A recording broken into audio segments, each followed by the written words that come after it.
नमस्कार, मी प्रज्ञावंत गायकवाड. आपण पाहत आहात बातम्या 24 तास. पीएम किसान मानधन योजना अलीकडे शेतकऱ्यांसाठी मोठी आनंददायक बातमी समोर येते. शेतकऱ्यांना मोदी सरकारकडून दरमहा मिळणार आहेत आता 3,000 रुपये.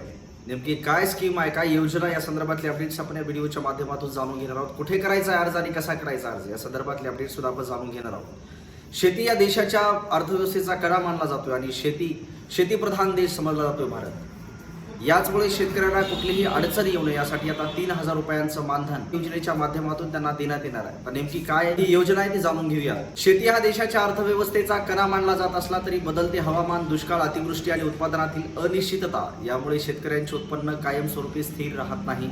वय वाढल्यानंतर शेतीतील मेहनतही कमी करता येते, त्यामुळे आर्थिक अडचणी वाढतात. या पार्श्वभूमीवर केंद्र सरकारने शेतकऱ्यांसाठी पंतप्रधान किसान मानधन योजना सुरू केली असून वृद्धापकाळात आर्थिक आधार देणारी ही महत्त्वाची योजना ठरत आहे. या योजनेचा मुख्य उद्देश काय आहे? अल्पभूधारक आणि लहान शेतकऱ्यांना उतरावयात निश्चित उत्पन्न मिळावे हा या योजनेचा मुख्य उद्देश आहे. शेतीवर अवलंबून असलेल्या शेतकऱ्यांना नियमित पेन्शन मिळाल्यास त्यांना दैनंदिन खर्च भागवणे, औषधोपचार करणे आणि कुटुंबाचा सांभाळ करणे सोपं होणार आहे. त्यामुळे ही योजना शेतकऱ्यांसाठी आर्थिक सुरक्षिततेचे कवच ठरत आहे. या योजनेअंतर्गत नोंदणी केलेल्या पात्र शेतकऱ्यांना वयाची 60 वर्षे पूर्ण झाल्यानंतर दरमहा 3,000 रुपयांचे निवृत्तीवेतन दिले जाते. म्हणजेच वर्षाला एकूण 36,000 रुपये थेट शेतकऱ्यांच्या बँक खात्यात आता जमा होत आहे. ही जी रक्कम आहे ती औषधोपचार, त्याचबरोबर त्यांच्या दैनंदिन खर्चासाठी आणि कुटुंबाच्या उदरनिर्वाहासाठी त्यांना वापरता येणार आहे. विशेषतः उत्पन्नाचे इतर साधन नसलेल्या वृद्ध शेतकऱ्यांसाठी ही योजना दिलासादायक आहे. याची प्रीमियम रक्कम किती असणार? तर योजनेत सहभागी होण्यासाठी शेतकऱ्यांना दरमहा ठराविक प्रीमियम भरावा लागतो. हा प्रीमियम शेतकऱ्यांच्या वयानुसार 55 रुपयांपासून सुरुवात होत 200 रुपयांपर्यंत असतो. यामध्ये महत्वाची बाब म्हणजे शेतकऱ्यांनी जितकी रक्कम भरली जाते तितकीच रक्कम केंद्र सरकार त्यांच्या खात्यात जमा करते.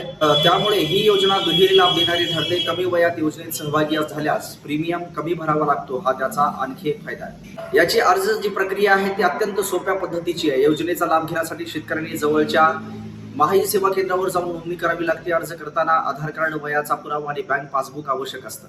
याची नोंदणी पूर्ण झाल्यानंतर शेतकऱ्यांच्या वयानुसार प्रीमियम निश्चित केला जातो आणि त्यानुसारच दरमहा रक्कम जमा करावी लागते. प्रक्रिया सोपी असल्यामुळे ग्रामीण भागातील शेतकरीही सहजपणे या योजनेत सहभागी होऊ शकतात. अत्यंत आनंदाची बातमी आता शेतकऱ्यांसाठी आहे. शेतकऱ्यांना हे जे आहे ते सुरक्षा कवच म्हणून ही योजना संबोधली जाते. 3,000 रुपयाची रक्कम शेतकऱ्यांच्या खात्यामध्ये 60 वर्षाच्या नंतर त्यांना कुठल्याही प्रकारचं काम शेतामध्ये होत नसल्याच्या कारणाने त्यांना ही योजना दिलासादायक ठरणार आहे. या संदर्भातले अपडेट्स आपण बातम्या 24 तासच्या माध्यमातून पाहिली. प्रज्ञावंत गायकवाड, बातम्या 24 तास.